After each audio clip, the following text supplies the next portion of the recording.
अस्सलाम वालेकुम जी। आज मैं आपको सिखा रही हूँ जी मरूंडा बनाना।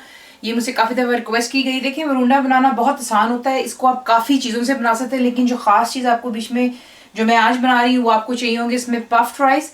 ये आपको ईजिली मिल जाते हैं एशियन शॉप्स वगैरह से, तो आपको ये चाहिए होंगे इसके लिए। साथ ही आपको चाहिए होंगे इसके लिए जो काले चने होते हैं, ये रोस्टेड है विदाउट द स्किन, आपको ये चाहिए। साथ ही आपको चाहिए इसके लिए फेनल सीड्स यानी कि सौंफ, गुड़ यानी कि जैगरी।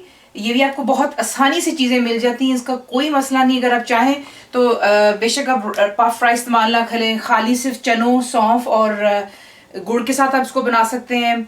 जो वाट वाली सेवियाँ होती हैं ग्राम फ्लावर से बनी हुई, उससे भी बना सकते हैं। फिलहाल जो आज हमारे पास चीज़ें हैं आपको उसको दिखा देते हैं कि इसको किस तरह बनाना है। फ्राइंग पैन लीजिएगा, इसे पहले थोड़ा सा गर्म कर लें ताकि कुकिंग की प्रोसेस ज़रा जल्दी हो जाती है। यहाँ पर मैं ऐड कर रही हूँ इसमें सिर्फ सौंफ, और हमने सौंफ को हल्का सा सिर्फ हमने भूनना, ताकि आपको जैसे इसकी खुशबू आएगी हम इसे रिमूव करके बोल में कर लेंगे। फिर आगे आपको दिखाते हैं कि क्या करना है। देख लें, पहले ग्रीन कलर था, अब हल्का सा गोल्डन हो गया। इसकी भुनाई से होता है कि जब इसे खाते हैं तो बड़ा ज़बरदस्त सा जायका आता है। अब इसको हम जो है दूसरी प्लेट में रिमूव कर लेते हैं। आपने क्या करना है, फ्राइंग पैन को आपने गर्म कर लेना है, और आप इसमें ऐड करेंगे आपका जो गुड़ है। इसमें हम कोई पानी कुछ नहीं डालेंगे, और जैसे ही आप देखेंगे कि इसमें मेल्टिंग स्टार्ट हो रही है, इसको हमने तमाम को बिल्कुल, मैंने नीचे लो पे रखा हुआ है इसे, क्योंकि अगर आपने गुड़ को मेल्ट किया इंटायरली तो ये फिर उसको बाइंडिंग नहीं दे पाएगा। तो हमने क्या करना है, हल्का सा इसको पहले मेल्टिंग की तरफ लेकर आते हैं, और जैसे आप देखेंगे कि ये ज़्यादा मेल्ट हो रहा है तो आप चूल्हा जिसे बंद कर देंगे। बाकी फ्राइंग पैन की जो हीट है उसकी वजह से ये खुद ही मेल्ट हो जाएगा। ये आप देख रहे हैं कि मैं चमचा हल्का सा यूं उसके ऊपर हिला रही हूँ, दबाने से ये देखें ये टूटना शुरू हो जाता है। तो आपने इसी तरह इसको फिसाते चले जाना है, चमचे के साथ में मैश करते जाएं। और नीचे चूल्हा हमने बिल्कुल बंद कर दिया हुआ है, ताकि अच्छी तरह जब ये गर्म होता है तो साथ ही देखें जल्दी से मेल्ट होना शुरू हो जाता है। इसका यही काम होता है। अगर आपको मेल्ट करते हुए प्रॉब्लम हो रही, बेशक आप शुरू में 2 टेबलस्पून जितना पानी डाल लें, इससे ज़्यादा नहीं डालेंगे।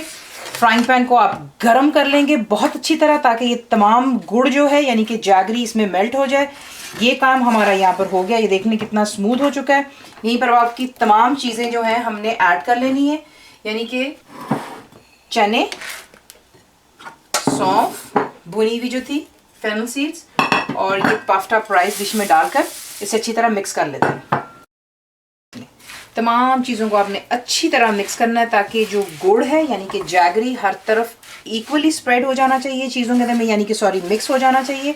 ये कर लेने के बाद आप एक ट्रे ले लेंगे और उसे हम इसके अंदर में जो है ट्रांसफ़र कर लेंगे। इवनली इसको स्प्रेड कर लेते हैं। आप देखेंगे मैं इसे एक बेकिंग ट्रे में डाल रही हूँ, और इसको बीच में शिफ्ट कर लेते हैं अच्छी तरह।